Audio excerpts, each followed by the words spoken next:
সবাইকে জয় যিশু। প্রভু যীশু খ্রিস্টের শক্তিশালী নামে আমি প্রত্যেককে স্বাগত জানাচ্ছি আমার এই চ্যানেল জীবন্ত ঈশ্বরের মণ্ডলীতে।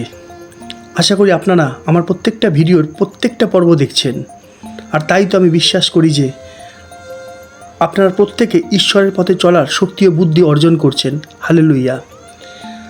আমার হাতে আছে শিক্ষা দেওয়া, আর আপনাদের হাতে আছে এই জীবন্ত শিক্ষা ছড়িয়ে দেওয়ার ক্ষমতা।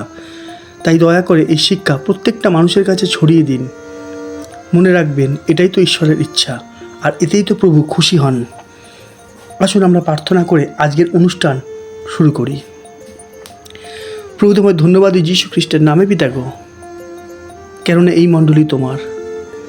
তুমি দ্রাক্ষালতা, আমরা শাখা। তুমি আমাদের মেষপালক, আর আমরা তোমার মেষপাল। প্রার্থনা করি তোমার এই মণ্ডলীর জন্য পিতা গো, যে শুধুমাত্র তোমার ইচ্ছাই তোমার এই মণ্ডলীর মধ্যে সিদ্ধ হোক। প্রভু যীশু খ্রিস্টের নামে চাইলাম এই প্রার্থনা, আমেন। আজকের বিষয় উপবাস। পুরো বাইবেলে দেখা যায় এই উপবাস প্রার্থনার দ্বারা ঈশ্বরের সন্তানরা পাহাড়ের মতো বড় বড় সমস্যাকেও দূর করে দিয়েছিল। আমেন। আর আজও তাই হবে। আমেন। প্রথমে আমরা জানব উপবাস কী। অনেকে ভাবে উপবাসের অর্থ প্রভুর জন্য না খেয়ে থাকা, কিন্তু বাইবেল বলে উপবাসের আসল অর্থ প্রভুর জন্য নয়, অন্যের জন্য, অন্যের সমস্যার জন্য না খেয়ে থাকা, আর তারই জন্য ঈশ্বরের কাছে বিনতি প্রার্থনা করা। আমরা বাইবেলে দেখতে পাই প্রত্যেকটা মানুষ, অর্থাৎ পুরাতন নিয়মের ভাববাদীরাই হোক অথবা নতুন নিয়মের শিষ্যরাই হোক, তারা প্রত্যেকে অন্যের জন্য উপবাস প্রার্থনা করেছিল, আর ঈশ্বর তাদের প্রার্থনার উত্তর দিয়েছিল। স্বয়ং প্রভু যীশু মানব জাতির জন্যই 40 দিন উপবাস করেছিলেন, যা আমরা দেখতে পাই লুক 4 অধ্যায় 1 আর 2 পদে। যীশু পবিত্র আত্মায় পূর্ণ হইয়া জর্দন হইতে ফিরিয়া আসিলেন, এবং 40 দিন পর্যন্ত সেই আত্মার আবেশে প্রান্তরের মধ্যে চালিত হইলে আর দিয়াবল দ্বারা পরীক্ষিত হইলেন। সেই সকল দিন তিনি কিছুই আহার করেন নাই। পরে সেই সকল দিন শেষ হইলে ক্ষুধিত হইলেন। বাবা কি শিখিয়েছেন, আর আজ কি হচ্ছে? অনেকে নিজের জন্য, নিজের পরিবারের জন্য উপবাস করছে। এটা কি ঠিক? এখানে অনেকে বলতে পারেন, তাহলে আমাদের কি আশীর্বাদের দরকার নেই? এর উত্তরে আমি বলবো, একটু ভেবে দেখুন, যে মানুষটা অন্যের জন্য উপবাস করছে, অন্যের সমস্যার জন্য প্রার্থনা করছে, ঈশ্বর কি তাকে আশীর্বাদে পূর্ণ করবেন না? একটু ভাবুন, বাক্য কি বলছে। মতি 6 অধ্যায় 33 পদে, কিন্তু তোমরা প্রথমে তাহার রাজ্য ও তাহার ধার্মিকতার বিষয় চেষ্টা করো, তাহা হইলে ওই সকল দ্রব্য তোমাদিগকে দেওয়া হইবে। হালেলুইয়া। আশা করি বোঝা যাচ্ছে, আমরা যদি প্রভুর কাজ করি তাহলে আর আমাদের জীবনকে নিয়ে আমাদের ভাবতে হবে না। আপনি অন্যের জন্য ভাবুন, প্রভু আপনার জন্য ভাববেন। হালেলুইয়া। বাক্যে আছে 1 যোহন 4 অধ্যায় 20 পদে, যদি কেউ বলে আমি ঈশ্বরকে প্রেম করি আর আপন ভ্রাতাকে ঘৃণা করে, সে মিথ্যাবাদী। কেননা যাহাকে দেখিয়াছে আপনার সেই ভ্রাতাকে যে প্রেম না করে, সে যাহাকে দেখে নাই সে ঈশ্বরকেও প্রেম করিতে পারে না। প্রভুর ধন্যবাদ হোক প্রভুর জীবন্ত শিক্ষার জন্য। কেননা বিশ্বাস করুন, প্রভু আমাদের জন্য চিন্তা করছে। যা লেখা আছে 1 পিতর 5 অধ্যায় 7 পদে, তোমাদের সমস্ত ভাবনার ভার তাহার উপর ফেলিয়ে দাও, কেননা তিনি তোমাদের জন্য চিন্তা করেন। ঈশ্বরকে ধন্যবাদ দিই তার দয়া আর মহাকরুণার জন্য। এবারে আমরা জানব উপবাস কত রকম হয়। এর উত্তর, উপবাস 2 রকম। হ্যাঁ, ঠিকই শুনেছেন, উপবাস 2 রকম হয়। ভালো করে মনোযোগ দিয়ে শুনুন আর বুঝুন। 1, মানুষের ইচ্ছানুযায়ী উপবাস। 2, প্রভু ঈশ্বরের ইচ্ছা অনুযায়ী উপবাস। আমরা প্রথমে দেখব মানুষের ইচ্ছা অনুযায়ী উপবাস, অর্থাৎ আজ যা যা হচ্ছে। অনেকের মুখে শোনা যায়, আজ আমি উপবাস করেছি। অনেকে আবার সবার সামনে ধন্যবাদে বলে, ঈশ্বরকে ধন্যবাদ দিই আজ আমার উপবাস।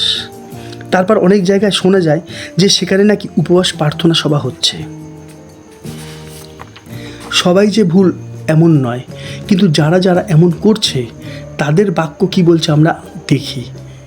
মতি 6 অধ্যায় 16 পদ, আর তোমরা যখন উপবাস করো তখন কপটীদের ন্যায় বিষণ্ণ বদন হইও না, কেননা তাহারা লোককে উপবাস দেখাইবার নিমিত্ত আপনাদের মুখ মলিন করে। আমি তোমাদিগকে সত্য বলিতেছি, তাহারা আপনাদের পুরস্কার পাইয়াছে। প্রভু কি কি শিখিয়েছে আর আমরা কি কি করছি, তাই না? আর একটা কথা, শুধু না খেয়ে থাকলেই কি উপবাস হয়?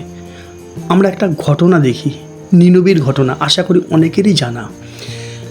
জোনা 3 অধ্যায় 7, 8 আর 9 পদে কি লেখা আছে?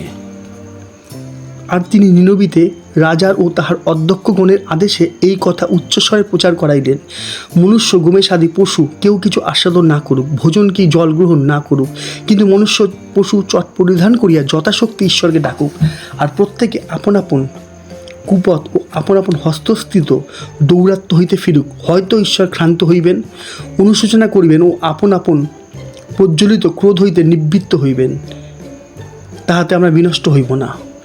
অর্থাৎ যেমন আমরা খাদ্য আর জল গ্রহণ করব না, ঠিক তেমনি আমাদেরকে মন্দ থেকেও সরে আসতে হবে। নিনবীর মানুষরাও কিন্তু তাই করেছিল। আর তার ফলাফল কি হয়েছিল আমরা দেখি, জোনা 3 অধ্যায় 10 পদ।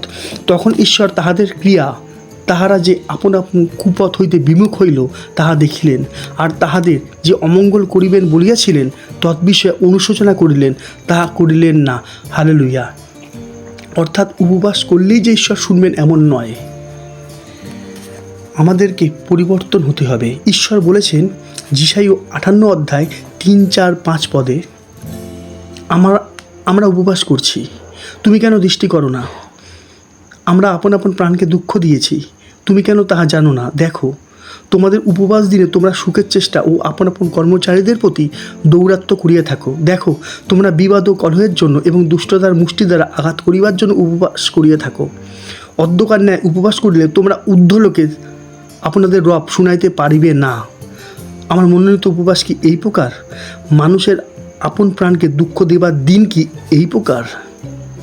আশা করি বোঝা যাচ্ছে, কেননা বাক্যটা আমার নয় কিন্তু ঈশ্বরের। অর্থাৎ আজ বেশিরভাগ জায়গায় যা চলছে, অর্থাৎ মানুষের ইচ্ছা অনুযায়ী উপবাস করলে ঈশ্বরের কাছে সেই প্রার্থনা গ্রাহ্য হয় না। এবার আমরা দেখব ঈশ্বরের ইচ্ছা অনুযায়ী উপবাস কী। আমরা দেখি মথি 6 অধ্যায় 17 ও 18 পদ। কিন্তু তুমি যখন উপবাস করো তখন মাথায় তৈল মাখিও এবং মুখ ধুইও, যেন লোকে তোমার উপবাস না দেখিতে পায়। আমি আবারও বলছি, যেন লোকে তোমার উপবাস না দেখিতে পায়, কিন্তু তোমার পিতা যিনি গোপনে বর্তমান তিনিই দেখিতে পান। তাহাতে তোমার পিতা যিনি গোপনে দেখেন তিনি তোমাকে ফল দিবেন। এইখানে দুটো কথার উপরে জোর দিন। প্রথম, প্রভু কি বলছে, আর দ্বিতীয়, বিশ্বাস করুন আপনার পিতা গোপনে দেখছেন। আপনার পিতা জানে যে আপনি উপবাস করেছেন, আর তার ফলও ঈশ্বর আপনাকে দেবেন। আশা করি বোঝা যাচ্ছে, এই বিষয়টা গোপন রাখাই ভালো, তাই নয় কি? ঈশ্বর বলছেন যিশাইয়া 58 অধ্যায় 6 থেকে 9 পদে, আমার মনোনীত উপবাস কি এই নয়, দুষ্টতার গাঁট সকল খুলিয়ে দেওয়া, জোয়ালির খিলমুক্ত করা এবং দলিত লোকদিগকে স্বাধীন করিয়া ছাড়িয়ে দেওয়া ও প্রত্যেকের জোয়ালি ভগ্ন করা কি নয়? ক্ষুধিত লোককে তোমার খাদ্য বন্টন করা, তাড়িত দুঃখীদিগকে গৃহে আশ্রয় দেওয়া, ইহা কি নয়? উলঙ্গকে দেখিলে তাহার বস্ত্র দান করা, তোমার নিজ মাংস হইতে আপন গা না ঢাকা, ইহা কি নয়? ইহা করিলে অরুণের ন্যায় তোমার দীপ্তি প্রকাশ পাইবে, তোমার আরোগ্য শীঘ্রই অঙ্কুরিত হইবে, আর তোমার ধার্মিকতা তোমার অগ্রগামী হইবে। সদাপ্রভুর প্রতাপ তোমার পশ্চাৎবর্তী হইবে। তৎকালে তুমি ডাকিবে ও সদাপ্রভু উত্তর দিবেন, তুমি আর্তনাদ করিবে ও তিনি কহিবেন, এই যে আমি। হালেলুইয়া। এখানে আমি আর কি বলবো? প্রভু ঈশ্বরই তো আপনাদের গ্যারেন্টি দিচ্ছে, তাই না? ঈশ্বরের ধন্যবাদ হোক তার দয়া আর মহাকরুণার জন্য, যা তিনি তার রক্ত দিয়ে কেনা এই জীবন্ত মণ্ডলীর উপরে করেছেন। Hallelujah, amen. অর্থাৎ ঈশ্বর চায় যে আমরা উপবাস করি, আর তার সঙ্গে সঙ্গে আমরা মন্দকে ত্যাগ করি, আমরা যেন পরিবর্তন হই, সৎ হই। এতটুকুই তো তার ইচ্ছা, তাই না? বাক্য বলছে হিতোপদেশ 28 অধ্যায় 13 পদে, যে আপন অধর্ম সকল ঢাকে সে কৃতকার্য হইবে না, কিন্তু যে তাহা স্বীকার করিয়া ত্যাগ করে সে করুণা পাইবে। হালেলুইয়া। আশা করি এখন বোঝা যাচ্ছে যে ঈশ্বরের ইচ্ছা অনুযায়ী উপবাস কী, আর কেমনভাবে আমাদের উপবাস প্রার্থনা করতে হবে। আর একটা জিনিস আমি এখানে বলে রাখি, বাইবেলের সবচেয়ে বড় উপবাস কোনটা? আমরা প্রত্যেকে জানি আমাদের বাবা অর্থাৎ প্রভু যিশু আমাদের জন্য 40 দিন উপবাস করেছিলেন। অনেকে ভাবে অথবা অনেকে বলে প্রভু যিশু বলেই উনি 40 দিন না খেয়ে থাকতে পেরেছিলেন, কেননা উনি তো ঈশ্বরের পুত্র, তাই না? এখানে আমি একটা প্রশ্ন করব। মানলাম প্রভু যিশু ঈশ্বরের পুত্র, তবে কি আমরা ঈশ্বরের পুত্র সন্তান নই?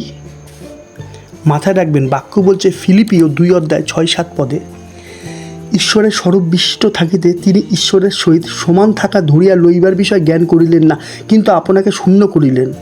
মাথায় রাখুন, কিন্তু আপনাকে শূন্য করিলেন, দাসের রূপ ধারণ করিলেন, মনুষ্যদের সাদৃশ্যে জন্মিলেন। অর্থাৎ প্রভু দেখিয়ে গেছেন, শিখিয়ে গেছেন। হতে পারে আমরা মানুষ, আমরা কমজোরি, কিন্তু মাথায় রাখতে হবে আমরা ঈশ্বরের দেওয়া শক্তিতে সমস্তই জয় করতে পারবো।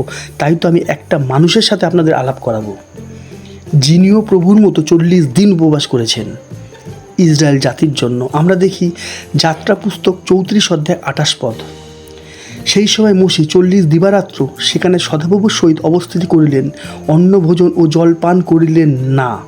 এইবারে কি বলবেন? এটা কিভাবে সম্ভব? অনেকে বলবেন, ধুর, এটা কি সম্ভব নাকি? কোথায় মোশি আর কোথায় আমরা? একটা প্রশ্ন করি, মোশি হোক আর পুরাতন নিয়মে যে কোনো ভাওবাদী হোক না কেন, তারা তো মানুষই নাকি? বাক্য কি বলছে? আমরা দেখি যাকব 5:17 পদ, এলিও আমাদের ন্যায় সুখ দুঃখ ভোগী মনুষ্য ছিলেন, আর তিনি দৃঢ়তার সহিত প্রার্থনা করিলেন যেন বৃষ্টি না হয়, এবং 3 বছর 6 মাস ভূমিতে বৃষ্টি হইল না। অর্থাৎ তারাও কিন্তু আমাদের মতোই মানুষ, তাই না? শুধু তাদের সাথে আমাদের একটাই তফাৎ, সেটা হলো বিশ্বাস। তাই বলি, আর দেরি কেন? আসুন না সবাই মিলে পরিবর্তন হই। প্রভু তো আমাদের সাথেই আছে, চিন্তা নেই। হালেলুয়া। আর তাই তো প্রভু বলেছেন যোহন 14:12 পদে, সত্য সত্য আমি তোমাদিগকে বলিতেছি, যে আমাকে বিশ্বাস করে, আমি যে সকল কার্য করিতেছি সেও করিবে, এমনকি এই সকল হইতেও বড় বড় কার্য করিবে। হালেলুয়া। ঈশ্বরকে ধন্যবাদ দিই এত সুন্দর শিক্ষায় আমাদের শিক্ষিত করার জন্য। আসুন না অন্তত মাসে একটা, আমি বেশি বলছি না, মাসে একটা করে উপবাস প্রার্থনা আমরা করি আমাদের দেশের জন্য, আমাদের দেশের মানুষগুলোর জন্য, যেন তারা প্রত্যেকে ঈশ্বরের আশীর্বাদে পরিপূর্ণ হয়, সেই সত্যের মহিমার ভাগী হতে পারে। আমেন। এখানেই আমি আমার শিক্ষা শেষ করছি। ঈশ্বর আপনাদের আশীর্বাদে পূর্ণ করুক। আমেন। আর এতটুকু, দেখা হবে পরের ভিডিওতে নতুন এক শিক্ষা নিয়ে। ততক্ষণ সবাইকে জয় যিশু, জয় যিশু, জয় যিশু।